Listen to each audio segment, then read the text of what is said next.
Okay, hello everyone. Here I want to provide tutorial on how to activate Dual App on Samsung C55 5G device. Well, Dual apps provide an added layer of privacy and security by keeping work and personal data separate. This can prevent accidental sharing of sensitive information and ensure that personal data remains private. Okay, so let's go to the tutorial. To initiate the process, access the settings menu on your device.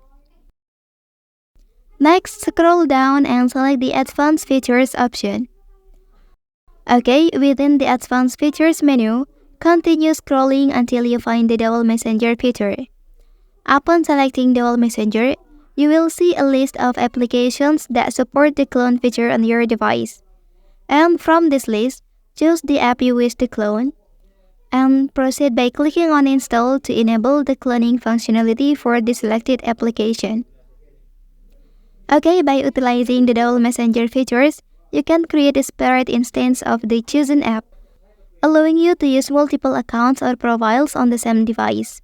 This capability enhances convenience and efficiency for managing different accounts within supported applications. Okay, that's the tutorial on how to activate Dual App on Samsung C55 5G device. If you are helped by this video, don't forget to like and subscribe to get other information from this channel. Thank you.